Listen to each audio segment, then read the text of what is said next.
gentlemen, this is the opening contest on TNA Impact. It is scheduled for one fall. Introducing first, accompanied to the ring by his chief executive offender, Miss Brooks, from Wall Street in Manhattan, New York, Roode. Last week on Impact, the months of arguments, the months of disagreements over who owns the contract of Eric Young finally came to a head. TNA Management's Jim Cornette has signed Robert Roode versus Eric Young, June 17 at Slammiversary. If Young wins, he's free and clear of any contractual obligation to Roode. But if Roode wins, Young's TNA contract is null and void, and Roode can do with him whatever he wishes. And his opponent from Minneapolis, Minnesota, Lynn. Mike, as we watch the pioneer of the X Division come down the ramp, I can't help but think about the main event tonight, the King of the Mountain qualifier. When you think about that incredible matchup and sacrifice that Cowboy James Storm and the Wildcat Chris Harris had, it is befitting that these guys get a chance to become the King of the Mountain. And Don, I absolutely love the message that Jim Cornette is sending to the locker room. There's no glass ceiling in TNA. The Wildcat Chris Harris, the Tennessee Cowboy James Storm, you're right. They tore down the house at Sacrifice in a Texas death match that stole the show. So how do you reward them? You put them in the Impact main event in a high-stakes rematch where the winner advances to King of the Mountain at Slammiversary. When you think about, Mike, the blood that they were willing to shed just to get revenge in the Texas death match, and you put in, like you said, the high stakes. What's at stake? To become the World Heavyweight Champion? There's no telling what these two might do later on tonight. And think about this. Last week, AJ Styles joined Angle and Samoa Joe in qualifying for King of the Mountain.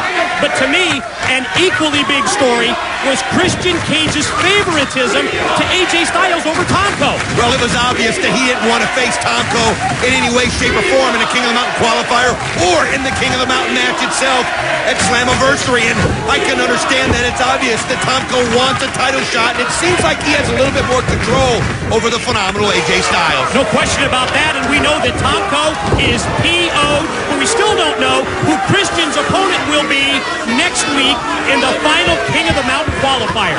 As we see Bobby Roode get the momentum here, it's the mind games that Jim Cornette's playing with Christian that tickle me, because he has Christian just flabbergasted, not knowing what's going to happen next when it comes to Christian's coalition. And on that note, it's time for the TNA Mobile question of the day. Who will Christian's opponent be next week? A, Jeff Jarrett. B, Chris Jericho. C, Scott Steiner. Or D, none of the above. You can text A, B, C, or D to 76,000 right now, and you get a free week of TNA Mobile.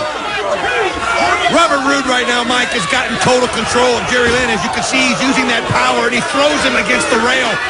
And here he comes on with the boot to the face. You know, Robert Roode right now, it's interesting about Slammiversary is, he just bull rushes him right in that rail.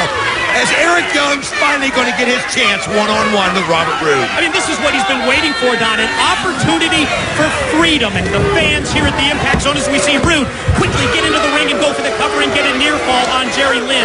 The fans have been so supportive of Eric Young. But between Ms. Brooks and Robert Roode, they've been doing everything within their power to keep him down.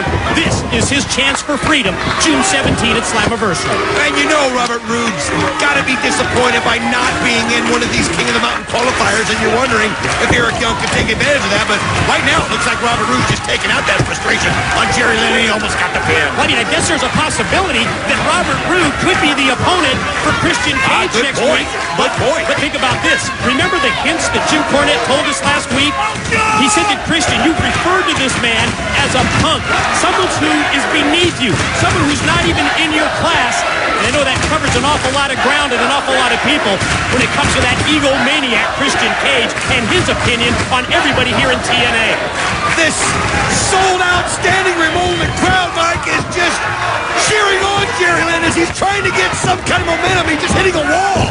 And he goes up, and look at this. He snaps it off right on Robert Roode, and you can see the fire in Jerry Lynn. Oh, he hit the Hurricane Rana perfectly. Quick reversal, however. Roode shoots Lynn off into the ropes. Here's the pin attempt by Lynn. Two. No.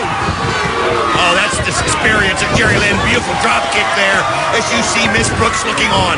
So quick, back to his feet, and then he just spiked him. Dropped him on his head with the DDT, and another near fall for Jerry just shows you how tough Robert Roode is, because he put him right on his head, and he was still able to get that shoulder up. Gonna go for the cradle pile driver. Miz Brooks up on the apron. Referee Earl Hebner never saw the low blow behind his back. Oh, she's all about timing, and she timed it perfectly, and there he hits his finishing move. That's the payoff, and there's the 3 count. Ladies and gentlemen, your winner, Robert Roode. Miss Brooks does it again. Her timing impeccable.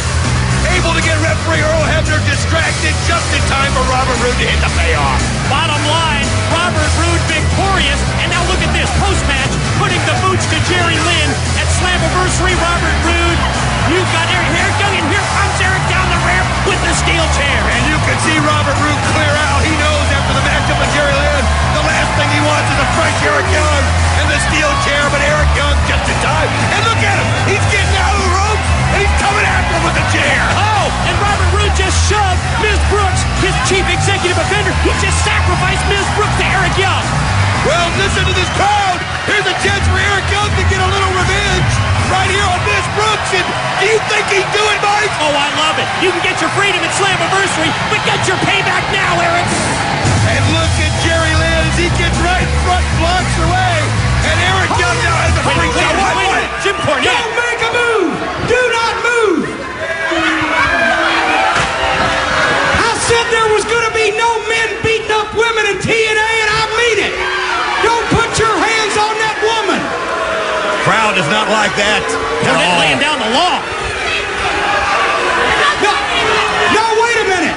You misunderstood me. I told them not to beat you up. I didn't say you weren't getting beat up tonight. What on earth? What does that mean? Crowd loves it. They're men. They're not going to touch you. But you got something coming. You want to stick